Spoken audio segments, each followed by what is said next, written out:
Hello students, welcome to an Affiliate IAS. So let's move on to the part 2 of very important The Hindu articles. You should not able to skip it. Very important from the examination point of view. Let's dive into the first important article for the day is NGT. So we'll be discussing about NGT. So why it was in the news. Recently citizens of the Odisha citizens, the outfit approaches to NGT against move to allotting 100 acres of land they have approved for hotel near Simlipal National Park. So the citizens of Odisha has approached against NGT. So that is how it was in the news. And this particular news article is not important, but rather UPSC mainly focus upon the NGT concept. Okay, NGT is an acronym for National Green Tribunal, established in the year 18th of October 2010. Headquarters is located in New Delhi, and objective is it is a quasi judicial body, and objective is to have a fast track environment related cases. It will be dealing with all those environment related cases and ensures that effective and expeditious disposal of matters related to the environment and conservation of forests and natural resources. This is the main objective of National Green Tribunal. And certain 7 important specific environmental laws or acts are there under NGT jurisdiction. One first important act is Water Prevention and Control of Pollution Act 1974. Second one is Air Prevention and Control of Pollution Act 1981. Third one is Environment Protection Act 1986. Fourth one is Public Liability Insurance Act 1991. Fifth one is the Forest Conservation Act 1980, and sixth one is Biological Diversity Act 2002. Last but not the least, seventh one, National Green Tribunal Act 2010. This is also one such great act under NGT jurisdiction. Hope you understood the whole scenario. NGT ಅಂದರೆ ಏನು ಕನ್ನಡದಲ್ಲಿ ಏನಂತೀವಿ, ರಾಷ್ಟ್ರೀಯ ಹಸಿರು ನ್ಯಾಯಮಂಡಳಿ. ಇತ್ತೀಚೆಗೆ ಒಡಿಸ್ಸಾದ ಸಿಮ್ಲಿಪಾಲ್ ರಾಷ್ಟ್ರೀಯ ಉದ್ಯಾನವನದ ಬಳಿ ಹೋಟೆಲ್ಗೋಸ್ಕರ ಏನು ಮಾಡಿದ್ದಾರೆ, 100 ಎಕರೆಯಷ್ಟು ಹಂಚಿಕೆ ಅಂದರೆ ಆ ಭೂಮಿಯನ್ನು ಹಂಚಿಕೆ ಮಾಡುವಂತಹ ಕ್ರಮದ ವಿರುದ್ಧ ನಾಗರಿಕರು ಅಂದರೆ ಒಡಿಸ್ಸಾದಲ್ಲಿರುವಂಥ ನಾಗರಿಕರ ಸಂಘಟನೆಯು NGTಯನ್ನು ಸಂಪರ್ಕ ಮಾಡಿದೆ ಅಂತ ಹೇಳಲಾಗ್ತಿದೆ. ಇದರ NGTಯ ಸ್ಥಾಪನೆ ನೋಡಿದರೆ ರಾಷ್ಟ್ರೀಯ ಹಸಿರು ಮಂಡಳಿಯ ಸ್ಥಾಪನೆ ಯಾವಾಗ ಆಗುತ್ತೆ, 18ನೇ ಅಕ್ಟೋಬರ್ 2010 ಆಗುತ್ತೆ. ಹೆಡ್ಕ್ವಾರ್ಟರ್ ಕೇಂದ್ರ ಕಚೇರಿ ನವದೆಹಲಿಯಲ್ಲಿದೆ. ಆಬ್ಜೆಕ್ಟಿವ್ ಅಂದರೆ ಉದ್ದೇಶ, NGT ಒಂದು ಅರೆ ನ್ಯಾಯಾಂಗ ಸಂಸ್ಥೆ ಆಗಿದ್ದು ಪರಿಸರ ಸಂಬಂಧಿತ ಪ್ರಕರಣಗಳನ್ನು ತ್ವರಿತವಾಗಿ ಪತ್ತೆ ಹಚ್ಚುವಂಥದ್ದು ಮತ್ತು ಪರಿಸರ ಮತ್ತು ಅರಣ್ಯಗಳನ್ನು ನೈಸರ್ಗಿಕ ಸಂಪನ್ಮೂಲಗಳ ಸಂರಕ್ಷಣೆಗೆ ಸಂಬಂಧಿಸಿದ ವಿಷಯಗಳ ಪರಿಣಾಮಕಾರಿ ಮತ್ತು ತ್ವರಿತ ವಿಲೇವಾರಿ ಖಚಿತಪಡಿಸುವಂತಹ ಕೆಲಸ NGT ಅಥವಾ ರಾಷ್ಟ್ರೀಯ ಹಸಿರು ನ್ಯಾಯಮಂಡಳಿ ಮಾಡುತ್ತೆ. ಅದೇ ಥರ ಇಲ್ಲಿ NGT ನ್ಯಾಯ ವ್ಯಾಪ್ತಿಯ ಅಡಿಯಲ್ಲಿ 7 ಪರಿಸರ ಕಾನೂನುಗಳನ್ನು ನಿರ್ದಿಷ್ಟಪಡಿಸುವಂತಹ ಕಾಯ್ದೆಗಳನ್ನು ಒಳಗೊಂಡಿರುತ್ತೆ. ಒಂದು ನೀರು ತಡೆಗಟ್ಟುವಿಕೆ ಮತ್ತು ನಿಯಂತ್ರಣ ಕಾಯ್ದೆ 1974 ಆಗಿರ್ಬೋದು, ವಾಯು ಕಾಯ್ದೆ ಮತ್ತು ಪರಿಸರ ರಕ್ಷಣೆ ಕಾಯ್ದೆ, ಇತರೆ ಎಲ್ಲ ಕಾಯ್ದೆಗಳಿದೆ. ದಯವಿಟ್ಟು ಎಲ್ಲವನ್ನ ಸರಿಯಾದ ಕ್ರಮದಲ್ಲಿ ಓದ್ಕೊಳ್ಳಿ. Okay, so if you move on to the important tiger reserve Simlipal, it is also in the news.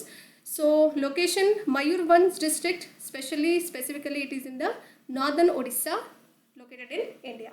ಎಲ್ಲಿದೆ ಸ್ಥಳ? ಮಯೂರ್ಭಂಜ್ ಜಿಲ್ಲೆಯಲ್ಲಿರುತ್ತೆ, ಉತ್ತರ ಒಡಿಸ್ಸಾದಲ್ಲಿ, ಭಾರತದಲ್ಲಿ ಇರುವಂಥದ್ದು. And declared as a tiger reserve in the year 1973 under project tiger. Okay, ಹುಲಿ ಸಂರಕ್ಷಿತ ಪ್ರದೇಶ ಒಂದು ಘೋಷಣೆ ಮಾಡಲಾಗುತ್ತೆ ಯಾವಾಗ, 1973ರಲ್ಲಿ ಪ್ರಾಜೆಕ್ಟ್ ಟೈಗರ್ ಒಂದು ಪ್ರೋಗ್ರಾಮ್ ಅಡಿಯಲ್ಲಿ. Okay, so biosphere reserve status, it was recognised in the year 1994. It is part of the UNESCO's World Network of Biosphere Reserves. Okay, total we do have 18 biosphere reserves. Try to remember since 2009. Biosphere reserve ಸ್ಥಿತಿ ನೋಡೋದಾದರೆ ಇಲ್ಲಿ 1994ರಲ್ಲಿ ಗುರುತಿಸಲ್ಪಟ್ಟಿದೆ ಇದನ್ನು. Okay, 2009ರಿಂದ UNESCO world network of biosphere ರಿಸರ್ವ್ನ ಭಾಗವಾಗಿಯೂ ಕೂಡ ಯಾವುದನ್ನು ಕಾಣ್ತೀವಿ, Simlipal tiger reserve. Try to remember. And if you move on to the next important article, village level antiquities survey.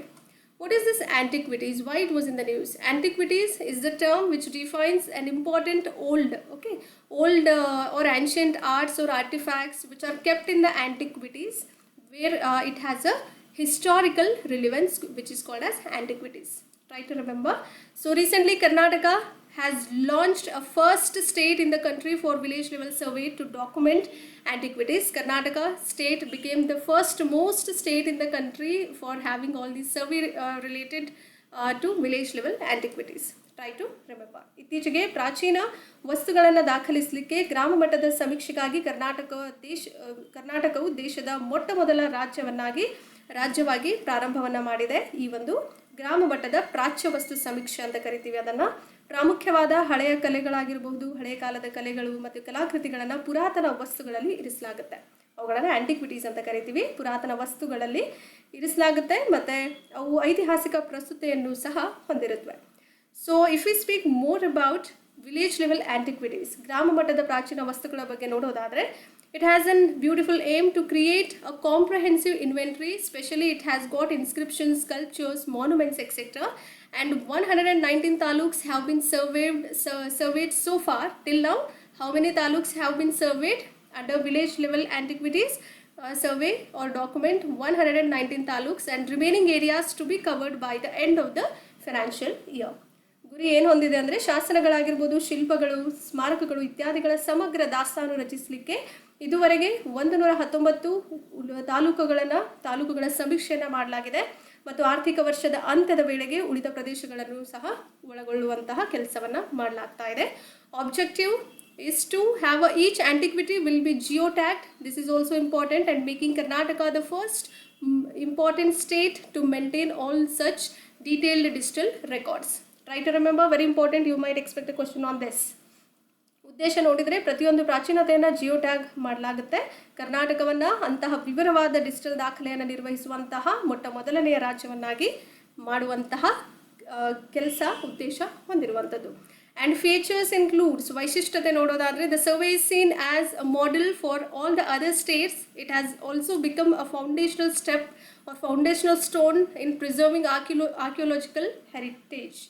ಸಮೀಕ್ಷೆ ಇತರ ರಾಜ್ಯಗಳಿಗೆ ಮಾದರಿಯಾಗಿದ್ದು ಮತ್ತು ಪುರಾತತ್ವ ಶಾಸ್ತ್ರದ ಪರಂಪರೆಯನ್ನು ಸಂರಕ್ಷಿಸುವಲ್ಲಿ ಒಂದು ಅಡಿಪಾಯದ ಹೆಜ್ಜೆಯಾಗಿ ಕಾಣ್ತೀವಿ. This is a milestone for all the other states, a best example, best model all the way from Karnataka. Karnataka became the first most important state in the country for having a documentary called as Village Level Antiquities Survey. Try to remember, very important for your exam.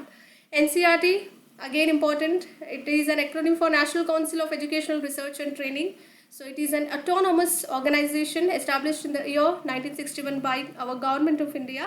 It has been set up to assist and advise the central and state governments on various policies and programs for having the qualitative improvements in the school education system. Try to remember, very important. ಇದೊಂದು ಸ್ವಾಯತ್ತ ಸಂಸ್ಥೆಯಾಗಿ ಕಾಣ್ತೀವಿ. ಅದ್ರ ಜೊತೆಯಲ್ಲಿ ಸ್ಥಾಪನೆ ಯಾವಾಗ ಆಗುತ್ತೆ? 1961ರಲ್ಲಿ ನಮ್ಮ ಭಾರತ ಸರ್ಕಾರ ಈ ಥರ ಸ್ಥಾಪನೆ ಮಾಡಲಾಗುತ್ತೆ 1961ರಲ್ಲಿ. Try to remember. ತುಂಬ ಮುಖ್ಯವಾದಂಥ ಅಂಶಗಳನ್ನು ಹೇಳಲಾಗ್ತಿದೆ. ನಿಮ್ಮ ಎಕ್ಸಾಮ್ಸ್ಗೆ ಬೇಕಾಗಿರುವಂತಹ ಆರ್ಟಿಕಲ್ಸ್ಗಳನ್ನು ಇಲ್ಲಿ ನಾನು ಸ್ಟೋರ್ ಮಾಡಿದ್ದೀನಿ ಅಥವಾ ಒಂದೇ ಕಡೆ ಪ್ರಿಸೈಸ್ ಆಗಿ ನಿಮಗೆ ಕನ್ಸರ್ವ್ ಮಾಡಿ ಕೊಡ್ತಾ ಇದ್ದೀನಿ. Try to make a most of benefits out of it. So I can help you in this particular way. Do not skip it and revise by taking all these printouts. Okay, so objective is to undertake and to promote and coordinate even in the research areas, especially in the areas called as areas are those related to school education system, and preparing and publishing all those model textbooks, supplementary material, journals, and developing all those educational kits, etc. All these are good objectives of NCERT. Okay, ಇದನ್ನು ಶಾಲಾ ಶಿಕ್ಷಣದಲ್ಲಿ ಗುಣಾತ್ಮಕ ಸುಧಾರಣೆಗಾಗಿ ನೀತಿಗಳು ಮತ್ತು ಕಾರ್ಯಕ್ರಮಗಳ ಕುರಿತು ಕೇಂದ್ರ ಮತ್ತು ರಾಜ್ಯ ಸರ್ಕಾರಗಳಿಗೆ ಸಹಾಯ ಮಾಡಲು ಮತ್ತು ಸಲಹೆಯನ್ನು ನೀಡಲಿಕ್ಕೆ ಇದನ್ನು ಸ್ಥಾಪನೆ ಮಾಡಲಾಗುತ್ತೆ. ಅದೇ ಥರ ಉದ್ದೇಶಗಳು ನೋಡೋದಾದರೆ, ಶಾಲಾ ಶಿಕ್ಷಣಕ್ಕೆ ಸಂಬಂಧಿಸಿದ ಕ್ಷೇತ್ರಗಳಲ್ಲಿ ಸಂಶೋಧನೆಯನ್ನು ಕೈಗೊಳ್ಳಲಿಕ್ಕೆ, ಉತ್ತೇಜಿಸಲಿಕ್ಕೆ ಮತ್ತು ಸಂಘಟಿಸಲಿಕ್ಕೆ ಮಾದರಿ ಪಠ್ಯಪುಸ್ತಕಗಳು, ಪೂರಕ ಸಾಮಗ್ರಿಗಳಾಗಿರ್ಬೋದು ಅಥವಾ ನಿಯತಕಾಲಿಕಗಳು ಮತ್ತು ಶೈಕ್ಷಣಿಕ ಕಿಟ್ಗಳನ್ನು ಅಭಿವೃದ್ಧಿಪಡಿಸುವಂತಹ ಇತ್ಯಾದಿ ಕೆಲಸಗಳನ್ನು ಇಲ್ಲಿ ಉದ್ದೇಶವಾಗಿ ಕಾಣ್ತೀವಿ. NCERT is one such great organization, as you know it. NCERT, it is an implementation agency for bilateral cultural exchange programs with all the other countries. It is also a part of IR also. So it is an implementation agency for all those bilateral cultural exchange programs with the other countries, especially in the field of school education. Always remember, very important. NCERT ಶಾಲಾ ಶಿಕ್ಷಣ ಕ್ಷೇತ್ರದಲ್ಲಿ ಇತರೆ ದೇಶಗಳೊಂದಿಗೆ ದ್ವಿಪಕ್ಷೀಯ ಸಾಂಸ್ಕೃತಿಕ ವಿನಿಮಯ ಕಾರ್ಯಕ್ರಮಗಳ ಅನುಷ್ಠಾನ ಸಂಸ್ಥೆಯಾಗಿ ಕೆಲಸ ಮಾಡ್ತಾ ಇದೆ. So that is also important. And few of the personalities which were in the news and recently Dr. Matthew Samuel Kalarikal sir has passed away. So that is how it was in the news. Okay, so he is well known for father of angioplasty, or which is also called as it is a part of cardiology altogether. Angioplasty is just like your bypass surgery of your heart's bypass surgery, how it operates. It is exactly in that particular. It is basically relates to your cardiac or heart, your body, the organ of your body. You can directly relate to heart. Okay, so try to remember, very important. Dr. Matthew Samuel Kalarikal, ಇವರು ಭಾರತದಲ್ಲಿಯೇ ಆಂಜಿಯೋಪ್ಲಾಸ್ಟಿಕ್ cardiologist. ಅವರ ತಂದೆ ಅಂದರೆ ಈ ಒಂದು angioplasty ಆಗಿರ್ಬೋದು ಅಥವಾ ಕಾರ್ಡಿಯಾಲಜಿಯ ಒಂದು ತಂದೆಯಾಗಿ ಕಾಣ್ತೀವಿ ಅಥವಾ ಪಿತಾಮಹವಾಗಿ ಕಾಣ್ತೀವಿ ಅಂತ ಹೇಳಲಾಗ್ತದೆ. ಹಿ ಈಸ್ ನೋ ಮೋರ್, ಇನ್ನಿಲ್ಲ ಅಂತ ಹೇಳಲಾಗ್ತಿದೆ. He born, if you see about certain key highlights, ಪ್ರಮುಖ ಮುಖ್ಯಾಂಶಗಳು ನೋಡೋದಾದರೆ, born on January 6th, 1948 in Kerala state. Okay, died that was yesterday, 18th of April 2025 in Chennai. Education, MBBS post graduation, and he has specialization especially in cardiology or angioplasty in Chennai. And India's first angioplasty performed in the year 1986. Try to remember, very important for your exam. Okay, ಇವರ ಜನನ ಆಗುತ್ತೆ January 6, 1948 ಕೇರಳದಲ್ಲಿ. ಮರಣ ಆಗುತ್ತೆ ನಿನ್ನೆ 18ನೇ April 2025 ಚೆನ್ನೈಯಲ್ಲಿ.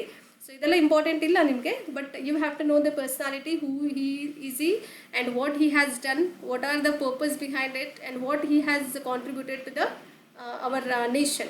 So try to remember. So he is he is well known for cardiologist or angioplasty. Try to remember, he is the pride of India. India's first angioplasty or cardiology performed in the year 1986. ಭಾರತದ ಮೊಟ್ಟಮೊದಲ angioplasty 1986ರಲ್ಲಿ ನಡೆಸಲಾಯಿತು ಅಂತ ಹೇಳಲಾಗ್ತದೆ. And if we move on to the next important article, poverty free constituency, and also we do have one more important program called as Digi Kerala Digital Literacy Program. So both the programs is from Kerala itself. So I had merged together to have a beautiful art here. So it's not exactly like art, how you'll make things in a precise way or concise way. It will help you to read and revise for your examination during your final exams. Okay, ಬಡತನ ಮುಕ್ತ ಕ್ಷೇತ್ರ ಮತ್ತು ಇದು ಒಂದು DG Kerala digital ಸಾಕ್ಷರತಾ ಕಾರ್ಯಕ್ರಮ ಎಲ್ಲಿದೆ ಅಂದರೆ ಕೇರಳ. ಡಿಜಿ ಕೇರಳ ಅಂದರೆ ಗೊತ್ತಾಗುತ್ತೆ ನಿಮಗೆ. Digi Kerala, as the name itself indicates, it is from Kerala. Poverty free constituency, it is also from Kerala. Try to remember. Recently, Dharmadam, this is important with respect to poverty free constituency. Dharmadam is Kerala's first poverty free constituency, and over 21 lakh senior citizens completed the government's, and this is with related to second most program called as Digi Kerala Digital Literacy Program. Over 21 lakh senior citizens completed their Digi Kerala, so they had literated into a digital platform. So try to remember, Dharmadam became Kerala's first most important poverty free constituency. ಇತ್ತೀಚೆಗೆ ಧರ್ಮದಂ ಕೇರಳದ ಮೊದಲ ಬಡತನ ಮುಕ್ತ ಕ್ಷೇತ್ರವಾಗಿದೆ ಅಂತ ನ್ಯೂಸಲ್ಲಿ ಇತ್ತೀಚೆಗೆ ಸುದ್ದಿಯಲ್ಲಿ ಬಂದಿರುವಂಥದ್ದು. 21 ಲಕ್ಷಕ್ಕೂ ಹೆಚ್ಚು ಹಿರಿಯ ನಾಗರಿಕರು ಸರ್ಕಾರದ ಡಿಜಿ ಕೇರಳ ಡಿಜಿಟಲ್ ಸಾಕ್ಷರತಾ ಕಾರ್ಯಕ್ರಮವನ್ನು ಪೂರ್ಣಗೊಳಿಸಿದ್ದಾರೆ ಅನ್ನುವಂತಹ ಮುಖ್ಯವಾದಂತಹ article. You can expect a question on this. Digi Kerala digital literacy program is making in Kerala the first state to achieve total digital literacy. So this is the first most state in India, that is Kerala, has achieved a beautiful digital literacy altogether. Very good initiative and improvise we can get to see all the way from Kerala. ಸಂಪೂರ್ಣ digital ಸಾಕ್ಷರತೆಯನ್ನು ಸಾಧಿಸಿದ ಮೊಟ್ಟ ಮೊದಲ ರಾಜ್ಯ ಕೇರಳವನ್ನು ನೋಡಬಹುದು ನೀವು. ತುಂಬ important, very important. DRDO Defense, which is an acronym for Defense Research and Development Organization, established in the year 1958, headquarter located in New Delhi, India. Parent Ministry, Ministry of Defense, Government of India. Purpose, DRDO is India's premier agency for research and development in the field of defense technology. Try to remember. Mission is to make India self-reliant in critical defense technologies, okay, and even systems, while strengthening also it will strengthen the Indian armed forces with the cutting edge innovation, especially with regards to navy and other fields apart from armed forces. Okay, try to remember cutting edge innovations. This is again important. ರಕ್ಷಣಾ ಸಂಶೋಧನೆ ಮತ್ತು ಅಭಿವೃದ್ಧಿ ಸಂಸ್ಥೆ ಅಂತ ಕರೆಯಲಾಗುತ್ತೆ. ಸ್ಥಾಪನೆ 1958 ಆಗುತ್ತೆ. ನವದೆಹಲಿ ಭಾರತದಲ್ಲಿ ಇದರ ಕೇಂದ್ರ ಕಚೇರಿ ಒಳಗೊಂಡಿದೆ. ಪೋಷಕ ಸಚಿವಾಲಯ ನೋಡಿದರೆ ರಕ್ಷಣಾ ಸಚಿವಾಲಯ ಭಾರತ ಸರ್ಕಾರದಲ್ಲಿರುವಂಥದ್ದು. ಇದರ ಉದ್ದೇಶ ರಕ್ಷಣಾ ತಂತ್ರಜ್ಞಾನ ಕ್ಷೇತ್ರದಲ್ಲಿ ಸಂಶೋಧನೆ ಮತ್ತು ಅಭಿವೃದ್ಧಿಗಾಗಿ DRDO ಭಾರತದ ಪ್ರಧಾನ ಸಂಸ್ಥೆಯಾಗಿರುವಂಥದ್ದು. ಆ್ಯಂಡ್ ಮಿಷನ್ ನೋಡಿದ್ರೆ ನಿರ್ಣಾಯಕ ರಕ್ಷಣಾ ತಂತ್ರಜ್ಞಾನಗಳು ಮತ್ತು ವ್ಯವಸ್ಥೆಗಳಲ್ಲಿ ಭಾರತವನ್ನು ಸ್ವಾವಲಂಬಿಯನ್ನಾಗಿ ಮಾಡುವಂತಹ ಕೆಲಸ ಇದು ಮಾಡುತ್ತೆ. ಅತ್ಯಾಧುನಿಕ ಆವಿಷ್ಕಾರಗಳೊಂದಿಗೆ ಭಾರತೀಯ ಸಶಸ್ತ್ರ ಪಡೆಗಳನ್ನು ಬಲಪಡಿಸುವಂತಹ ಕೆಲಸ ಕೂಡ ಈ ಒಂದು DRDO ಮಾಡುತ್ತೆ ಅಂತ ಹೇಳಾಗ್ತದೆ. And MK2 clause A, it's not clause A, MK2A, laser directed energy weapon, which is also called as directed energy weapon. In short, we do call that as DIV system. Try to remember. Why it was in the news? DRDO, which is just now we had studied about the organization, Defense Research and Development Organization, which tested the laser weapon system. This is a weapon system that can disable all those missiles and drones. Try to remember, very important for your exam point of view. Okay, DRDO ರಕ್ಷಣಾ ಸಂಶೋಧನೆ ಮತ್ತು ಅಭಿವೃದ್ಧಿ ಸಂಸ್ಥೆ ಕ್ಷಿಪಣಿಗಳು ಮತ್ತು ಡ್ರೋನ್ಗಳನ್ನು ನಿಷ್ಕ್ರಿಯಗೊಳಿಸುವಂತಹ laser ಶಸ್ತ್ರಾಸ್ತ್ರ ವ್ಯವಸ್ಥೆಯನ್ನು ಪರೀಕ್ಷಣೆ ಮಾಡಲಾಗ್ತಾ ಇದೆ. So if we speak more about MK2A DIV system, then DRDO successfully has trialed or experimented of our indigenous design. India has developed this designed and developed for MK2A laser directed energy weapon, which is in short we do call that as DIV system. DIV stands for directed energy weapon, and aim is to mastering the technology of disabling missiles. Okay, it will disable all those missiles, drones and smaller projectiles. It exactly looks how it is in the image. DRDO ಸ್ಥಳೀಯವಾಗಿ ವಿನ್ಯಾಸಗೊಳಿಸಿರುವಂತಹ ಮತ್ತು ಅಭಿವೃದ್ಧಿಪಡಿಸಿದ MK2A laser ನಿರ್ದೇಶಿತ ಶಕ್ತಿ ಶಸ್ತ್ರಾಸ್ತ್ರ ವ್ಯವಸ್ಥೆಯ ಪ್ರಯೋಗವನ್ನು ಯಶಸ್ವಿಯಾಗಿ ನಡೆಸಿದೆ. ಗುರಿ ನೋಡೋದಾದರೆ ಕ್ಷಿಪಣಿಗಳು, ಡ್ರೋನ್ಗಳು ಮತ್ತು ಸಣ್ಣ ಸ್ಫೋಟಕಗಳನ್ನು ನಿಷ್ಕ್ರಿಯಗೊಳಿಸುವಂತಹ ತಂತ್ರಜ್ಞಾನವನ್ನು ಕರಗತ ಮಾಡಿಕೊಳ್ಳುವಂತಹ ಒಂದು ಮುಖ್ಯವಾದಂತಹ ಲೇಸರ್ ವೆಪನ್ ಸಿಸ್ಟಮ್ ಆಗಿ DRDO ರೀಸೆಂಟಾಗಿ ಲೇಸರ್ ಡೈರೆಕ್ಟೆಡ್ ಎನರ್ಜಿ ವೆಪನ್ ಸಿಸ್ಟಮನ್ನು ತಂದಿದೆ, MK2. Try to remember. Again, very important, you can expect a beautiful question from AI Kime, which is AI. Right after seeing AI, it is not an acronym for artificial intelligence. UPSC will make you so confused by giving this sort of an acronyms. AI stands for Africa, India, and Kime is an acronym for Key Maritime Engagement. Try to remember, you can directly expect a question on this particular article. Very, very important. Okay, so recently India and Africa Maritime Engagement Exercise begins all the way from Tanzania coast. It recently got started from Tanzania coast. India and Africa Maritime Engagement Exercise, very important. ಇತ್ತೀಚೆಗೆ ಭಾರತ ಮತ್ತು Africa ಕಡಲ ನಿಶ್ಚಿತಾರ್ಥದ ವ್ಯಾಯಾಮವು ತಂಜಾನಿಯಾ ಕರಾವಳಿಯಿಂದ ಪ್ರಾರಂಭವಾಗಿದೆ ಅಂತ ಹೇಳಲಾಗ್ತಾ ಇದೆ. The inaugural edition of the large-scale multilateral exercise called as Africa India Key Maritime Engagement AI Kime, which has began off or started from Dar es Salaam. Okay, Dar es Salaam, which is in Tanzania. Okay, Tanzania is a coast where we do have a city called as Dar es Salaam. Try to remember, very important. ಬೃಹತ್ ಪ್ರಮಾಣದ ಬಹುಪಕ್ಷೀಯ ವ್ಯಾಯಾಮದ ಉದ್ಘಾಟನಾ ಆವೃತ್ತಿಯು Africa India key maritime engagement ತಂಜಾನಿಯಾದ Dar es ಸಲಾಂನಿಂದ ಪ್ರಾರಂಭವಾಗಿದೆ ಅಂತ ಹೇಳಲಾಗ್ತಿದೆ. Aim is to develop collaborative solutions to common regional maritime challenges. It has got a beautiful aim. ಗುರಿ ನೋಡೋದಾದರೆ ಸಾಮಾನ್ಯ ಪ್ರಾದೇಶಿಕ ಕಡಲ ಸವಾಲುಗಳಿಗೆ ಸಹಕಾರಿ ಪರಿಹಾರಗಳನ್ನು ಅಭಿವೃದ್ಧಿಪಡಿಸುವಂಥ ಕೆಲಸ ಈ ಒಂದು AI Kime ಮಾಡುವಂಥದ್ದು. Cohosts includes India and Africa and participating countries includes Comoros, Djibouti, Kenya, Madagascar, Mauritius, Mozambique, Seychelles and South Africa. These were the other participating countries, but co-host is India and Africa. AI Kime stands for, always remember, it is Africa India Key Maritime Engagement. Don't get confused. Very, very important. Okay, ಸಹ ಹೋಸ್ಟ್ಗಳು ಅಂದರೆ ಯಾವುದ್ಯಾವುದಿದೆ? ಭಾರತ ಮತ್ತು Africa, ಹೌದಲ್ವಾ? ಭಾಗವಹಿಸುವಂತಹ ದೇಶಗಳು ಕೊಮೊರೋಸ್ ಆಗಿರ್ಬೋದು, Djibouti, ಈ ಎಲ್ಲ ದೇಶಗಳಿದೆ. Try to go through all of them. IMO stands for International Maritime Organization, another most important organization for your exam. It was in the news, and if we speak more about it, it is a specialized agency of the United Nations which is responsible for regulating shipping industry. which regulates shipping industry. Try to remember. Established in the year 1948 by UN, United Nations Convention, and officially came into existence, came into force in the year 1959. Headquarter is located in London, which is a part of United Kingdom. Try to remember. ಇದು shipping ಅನ್ನು ನಿಯಂತ್ರಿಸುವಂತಹ ಜವಾಬ್ದಾರಿಯನ್ನು ಹೊಂದಿರುವಂತಹ ವಿಶ್ವಸಂಸ್ಥೆಯ ವಿಶೇಷ ಸಂಸ್ಥೆಯಾಗಿರುವಂಥದ್ದು ಯಾವುದು? International Maritime organisation, ಕನ್ನಡದಲ್ಲಿ ಏನಂತ ಕರಿತೀವಿ ಅಂತಾರಾಷ್ಟ್ರೀಯ ಸಾಗರ ಸಂಸ್ಥೆ. ಆ್ಯಂಡ್ ಸ್ಥಾಪನೆಯಾಗಿದೆ 1948ರಲ್ಲಿ UN ಕನ್ವೆನ್ಷನ್ ಮೂಲಕ. ಇದರ ಅಫಿಷಿಯಲ್ ಅಧಿಕೃತವಾಗಿ ಅಸ್ತಿತ್ವಕ್ಕೆ ಬಂದಿದ್ದು 1959ರಲ್ಲಿ. ಓಕೆ, ಕೇಂದ್ರ ಕಚೇರಿ ಲಂಡನ್, ಯುನೈಟೆಡ್ ಕಿಂಗ್ಡಮ್ ಅಲ್ಲಿ ಇರುವಂಥದ್ದು. So try to remember, very important. Global carbon tax, again important. So recently India, along with all the 62 other countries, votes in favor. This is the keyword here.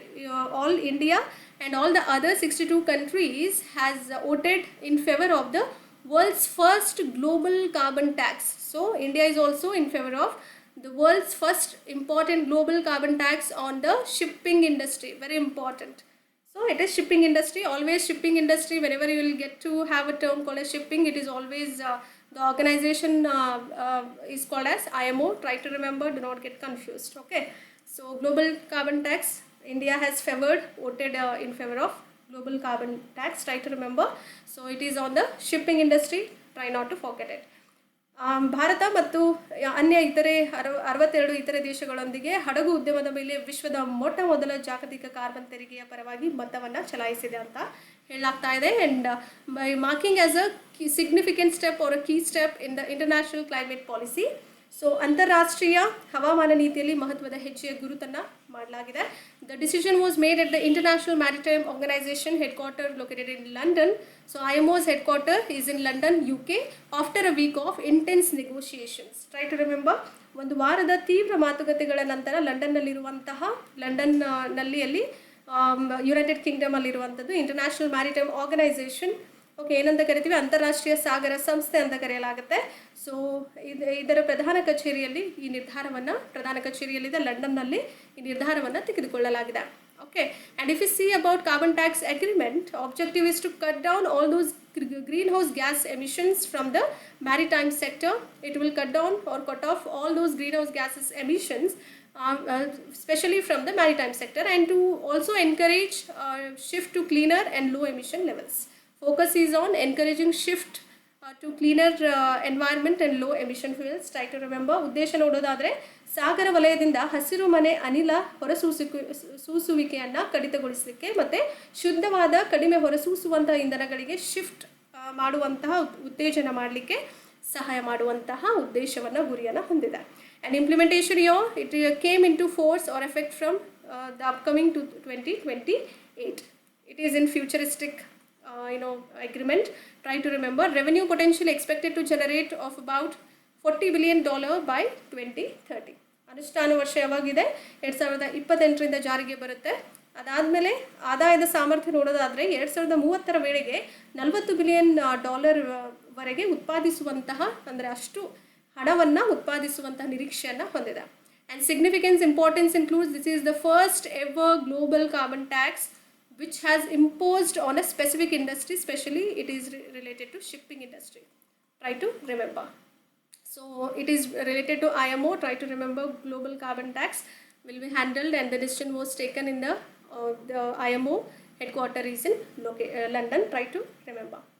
ಇದರ ಮುಖ್ಯ ಮಹತ್ವ ಏನು ಅಂತ ನೋಡೋದಾದರೆ, ಇದು ಒಂದು ನಿರ್ದಿಷ್ಟ ಉದ್ಯಮದ ಮೇಲೆ ವಿಧಿಸಲಾದಂಥ ಮೊಟ್ಟ ಮೊದಲ ಜಾಗತಿಕ ಇಂಗಾಲದ ತೆರಿಗೆಯಾಗಿದೆ ಅಂತಲೇ ಹೇಳ್ಬೋದು. Edible wrappers all together very important. One more article from Kerala. And recently Kerala duo two students from Kerala develops the eco-friendly edible wrappers. Very important for your health sector. Okay, ಕೇರಳದ ಇಬ್ಬರು ವಿದ್ಯಾರ್ಥಿಗಳು ಏನು ಮಾಡಿದ್ದಾರೆ, ಡುಯೋ ಅಂದರೆ ಇಬ್ಬರು ಸ್ಟೂಡೆಂಟ್ಸ್, ಓಕೆ, ಅಥವಾ ವಿದ್ಯಾರ್ಥಿಗಳು. ಅವ್ರು ಏನು ಮಾಡಿದ್ದಾರೆ ಅಂದರೆ ಪರಿಸರ ಸ್ನೇಹಿ ಖಾದ್ಯ ಹೊದಿಕೆಗಳನ್ನು ಅಭಿವೃದ್ಧಿಪಡಿಸಿದ್ದಾರೆ ಅಂತ ಹೇಳಾಗ್ತದೆ. And two students from Kerala, as I already mentioned about it, have now made this possible by developing edible food wrappers. These were the wrappers, outer layer, okay. So ಏನು ಮಾಡಿದ್ದಾರೆ ಅಂದರೆ, ಈಗ ಖಾದ್ಯ ಆಹಾರ ಹೊದಿಕೆಗಳನ್ನು ಅಭಿವೃದ್ಧಿಪಡಿಸುವ ಮೂಲಕ ಇದನ್ನು ಸಾಧ್ಯಪಡಿಸುವಂತಹ ಕೆಲಸ ಈ ಇಬ್ಬರು ವಿದ್ಯಾರ್ಥಿಗಳು ಕೇರಳದಲ್ಲಿ ಮಾಡಿದ್ದಾರೆ. And it is a material developed using cellulose which is producing a bacteria will act as the base product of the wrapper. Cellulose ಉತ್ಪಾದಿಸುವಂಥ ಬ್ಯಾಕ್ಟೀರಿಯಾವನ್ನು ಬಳಸಿಕೊಂಡು ಅಭಿವೃದ್ಧಿಪಡಿಸಿದ ವಸ್ತುವು ಹೊದಿಕೆಯ ಮೂಲ ಉತ್ಪನ್ನವಾಗಿ ಕಾರ್ಯನಿರ್ವಹಿಸುತ್ತೆ. And this particular cellulose producing bacteria is called as Eden wrap. The packaging material will also help to extend the shelf life of the food. Eden wrap ಅಂತ ಕರೀತಾರೆ ಅದನ್ನು. ಪ್ಯಾಕೇಜಿಂಗ್ ವಸ್ತುವು ಆಹಾರದ ಶೆಲ್ಫ್ ಅಂದರೆ ಅದರ ಜೀವಿತಾವಧಿ ಅಂತ ಏನು ಕರಿತೀವೋ ಅದನ್ನು ವಿಸ್ತರಿಸಲಿಕ್ಕೆ ಸಹಾಯ ಮಾಡುವಂತಹ ಒಂದು ಬ್ಯೂಟಿಫುಲ್ ರ್ಯಾಪರ್ ಆಗಿ ಹೊದಿಕೆಯಾಗಿ ಅಭಿವೃದ್ಧಿಪಡಿಸಲಾಗಿದೆ. ಎಲ್ಲಿಂದ? ಕೇರಳದ ಇಬ್ಬರು ವಿದ್ಯಾರ್ಥಿಗಳು. And PM Poshan Shakti Nirman scheme, very important scheme in the news. Okay, so ಏನು ಹೇಳಾಗ್ತಿದೆ ಅಂದರೆ ಪ್ರಧಾನಮಂತ್ರಿ ಪೋಷಣ ಶಕ್ತಿ ನಿರ್ಮಾಣ ಯೋಜನೆ ಅಂತ ಕರಿತೀವಿ. Recently the centre has to pay more for Pradhanmantri Poshan Shakti Nirman scheme, especially in the schools. So ಶಾಲೆಗಳಲ್ಲಿ ಪ್ರಧಾನಮಂತ್ರಿ ಪೋಷಣ ಶಕ್ತಿ ನಿರ್ಮಾಣ ಯೋಜನೆಗೆ ಕೇಂದ್ರವು ಹೆಚ್ಚಿನ ಹಣವನ್ನು ಪಾವತಿಸಲಿಕ್ಕೆ ನಿರ್ಧಾರ ಮಾಡಲಾಗಿದೆ. And this particular scheme, PM Poshan scheme has been approved from 2021. Aim is to provide one hot cooked meal in the government aided schools. Hot cooked meal should be provided in the government aided schools, and it has replaced even the national midday meal scheme. Okay, and the PM Poshan scheme, which also provides 100 grams of food grains per day to primary children, school children of class 1 to 5, and 150 grams to upper primary 6 to 8th class students, school children, and ensuring a minimum of they should get a 700 calories. And it also even extends to balvatikas, which under the age of 3 to 5 in pre-primary classes also. Very very important. 2021ರಲ್ಲಿ ಈ PM ಪೋಷಣೆ ಯೋಜನೆಯು ಅನುಮೋದನೆ ಮಾಡಲಾಗಿದೆ. So ಗುರಿ ನೋಡೋದಾದರೆ ಸರ್ಕಾರಿ ಅನುದಾನಿತ ಶಾಲೆಗಳಲ್ಲಿ ಒಂದು ಬಿಸಿ ಬೇಯಿಸಿದ ಊಟವನ್ನು ಒದಗಿಸುವಂತಹ ಮುಖ್ಯ ಗುರಿಯನ್ನು ಹೊಂದಿರುವಂಥದ್ದು. ಇದು ರಾಷ್ಟ್ರೀಯ ಮಧ್ಯಾಹ್ನದ ಊಟದ ಯೋಜನೆಯನ್ನು ಕೂಡ ಬದಲಾವಣೆ ಮಾಡಿರುವಂತಹ ಮುಖ್ಯವಾದಂತಹ ಯೋಜನೆ ಇದಾಗಿದೆ. ಸೊ ಅದಕ್ಕಿಂತ ಮುಖ್ಯವಾದಂಥದ್ದು PM ಪೋಷಣ್ ಯೋಜನೆಯು ದಿನಕ್ಕೆ 100 ಗ್ರಾಂ ಆಹಾರ ಧಾನ್ಯಗಳನ್ನು ಪ್ರಾಥಮಿಕ ಶಾಲಾ ಮಕ್ಕಳುಗಳು ಕ್ಲಾಸ್ 1ರಿಂದ 5ನೇ ತರಗತಿಯವರೆಗಿರುವಂಥ ಮಕ್ಕಳಿಗೆ ಕೊಡುವಂಥದ್ದು. 150 ಗ್ರಾಮ್ ಪ್ರಾಥಮಿಕ ಅಂದರೆ 6ರಿಂದ 8 ತರಗತಿಯ ಮಕ್ಕಳಿಗೆ ಕೊಡುವಂಥದ್ದು. ಆಮೇಲೆ ಇದರ ಜೊತೆಯಲ್ಲಿ ಕನಿಷ್ಠ ಅವರಿಗೆ 700 ಕ್ಯಾಲೋರಿಗಳನ್ನು ಖಾತ್ರಿಪಡಿಸುವಂತಹ ಒಂದು ಪೋಷಕಾಂಶ ಹೊಂದಿರುವಂತಹ ಆಹಾರ ಧಾನ್ಯಗಳನ್ನು ಕೊಡುವುದರ ಮೂಲಕ ಪ್ರೋತ್ಸಾಹ ನೀಡಲಾಗ್ತಾ ಇದೆ. ಅದರ ಜೊತೆಯಲ್ಲಿ ಇದು ಪೂರ್ವ ಪ್ರಾಥಮಿಕ ತರಗತಿಗಳಲ್ಲಿ ಚಿಕ್ಕ ಮಕ್ಕಳಿರ್ತಾರಲ್ಲ, ಬಾಲ್ವಟಿಕಾ ಅಂತ ಕರೆಯಲಾಗುತ್ತೆ. ಸೊ ವಯಸ್ಸು 3ರಿಂದ 5 ಅವರಿಗೂ ಕೂಡ ವಿಸ್ತರಣೆಯನ್ನು ಈ ಯೋಜನೆ ಮುಖಾಂತರ ಮಾಡಲಾಗ್ತಾ ಇದೆ. Very important. And if you like the content, please do like, share and subscribe, and share it among your friends as well. Keep loving us, keep sharing us. Thank you and have a good time. Do not forget to revise every day. Multiple revision is the key. Take printouts of all these articles. You'll shortly get a question out of all these articles. Hope you liked it. So enjoy every moment. Happy learning.